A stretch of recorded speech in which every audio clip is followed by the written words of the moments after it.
지난번에 주식으로 부자 되고 싶으면 가장 중요한 것이 뭐라고 했죠? 바로 투자 원금이었죠.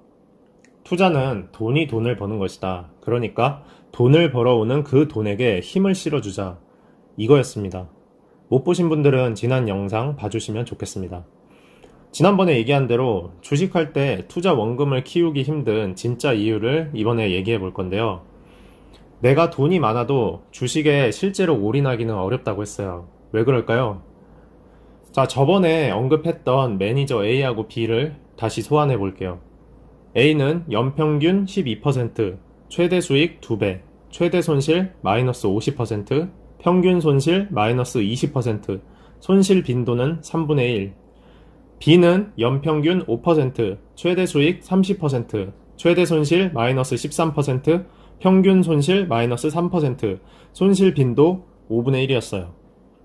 자, A하고 B와 정체는 지난번 영상에서 설명드려서 아실 거라고 믿고요.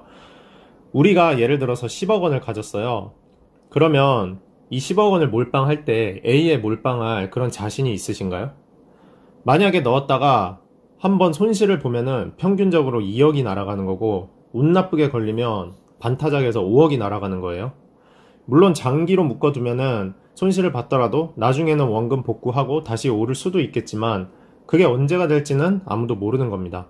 그 다시 오를 때까지는 참고 버텨야 되는 거죠. 우리가 큰 돈을 넣기 어려운 이유, 우리가 주식에서 투자 원금을 키우기 어려운 진짜 이유가 바로 이거예요. 투자자가 멘탈 관리하기가 어렵기 때문이에요. 그리고 그 멘탈 관리의 기본이 되는 게 손실에 대한 리스크가 얼마나 크냐 이거고요. 다른 말로 하면 변동성이 얼마나 크냐 이거거든요. 만약에 큰 돈을 변동성이 큰 곳에 넣어두면은 하루에도 수천만 원, 수억 원이 왔다 갔다 합니다. 물론 벌 때는 기분이 좋겠지만 그때 안 팔고 있으면 또 훅 떨어져서 원금을 손실을 보기도 하고, 이 왔다 갔다 하는 거 매일매일 일희일비 하는 그 멘탈을 붙잡는 게 과연 쉬운 일일까요? 제가 단언컨대 일반인은 그거 안 됩니다. 타고난 돌부처 멘탈을 가진 사람이라면 변동성이 아무리 커도 뭐 큰 돈을 넣고 나는 버틸 수 있어 이러는 사람도 물론 있을 거예요. 그런데 일반적인 사람이라면 그 멘탈 관리가 안 돼요. 그래서 큰 돈이 있어도 주식에 못 넣고, 큰 돈이 아니라 작은 돈만 넣어도 그 매일매일 변동하는 계좌에 못 버티는 사람도 많잖아요. 그렇기 때문에 개미들이 돈을 잃는 이유 중에 하나가 되는 거기도 하고요. 만약에 멘탈 관리가 쉬웠다면은 개미들이 돈을 지금보다 훨씬 더 잘 벌었을 겁니다. 그만큼 그게 어려운 일인 거예요. 그렇기 때문에 일정 금액 이상의 큰 돈이 있는 사람들은 주식보다 부동산 투자를 많이 하는 거예요. 훨씬 변동성이 작으니까요. 안정적으로 투자를 할 수가 있죠. 만약에 그런 사람들이 큰 돈을 가지고 주식에 넣는다고 하면은 절대 그걸 다 넣지 않고 일정 비율만 할당해서 넣는 거죠.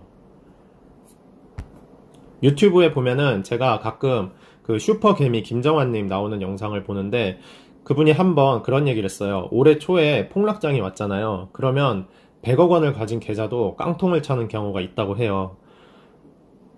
100억 원이면 투자 원금이 엄청 큰 거잖아요. 그 큰 것도 깡통을 차는 경우가 있는 변동성을 가진 것이 주식시장이에요. 만약에 100억 원을 부동산에 넣었다면 어땠을까요? 그보다는 훨씬 안정적이었겠죠. 이런 얘기를 하실 수도 있어요. 아니, 일본에 부동산 버블 같은 거 생기면 한 방에 무너질 수도 있지 않냐. 맞습니다. 그럴 가능성도 분명히 있어요. 그런데 주식으로 잃을 확률이 부동산으로 잃을 확률보다 몇 배는 더 커요.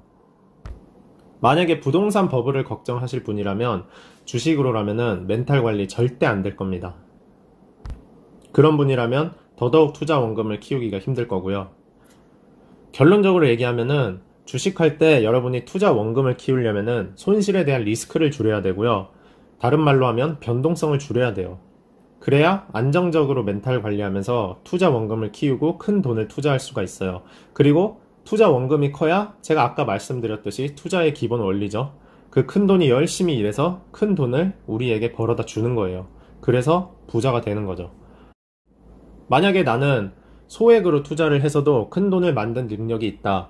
나는 투자 원금을 넣을 만큼 멘탈 관리는 조금 어렵겠지만 소액을 불릴 수 있는 투자 능력이 있다. 이렇게 생각을 하시는 분은 그렇게 하시면 돼요. 왜냐면 주식도 어떻게 보면 한 분야고 타고난 재능이 있는 분들이 분명히 있습니다. 주식뿐 아니라 어느 분야든 재능 있는 사람들이 있잖아요.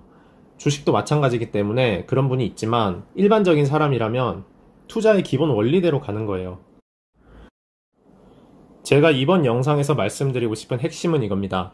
내가 소액을 가지고 크게 불릴 수 있는 투자 능력을 가지고 있지 않은 일반적인 사람이라면 투자의 기본 원리대로 큰 돈을 만들기 위해서는 내가 큰 돈을 굴려야 한다. 그리고 큰 돈을 굴리기 위해서는 멘탈 관리를 해야 한다.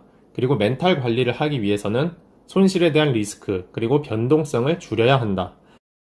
이런 순서로 가야 된다는 말씀이에요. 주식 투자를 할 때 변동성을 줄이는 방법에 대해서는 여러 가지가 있을 거예요. 제가 그거에 대해서는 다음 영상에서 얘기를 해보도록 할 거고요. 이번 영상은 여기에서 마치겠습니다. 시청해주셔서 감사합니다.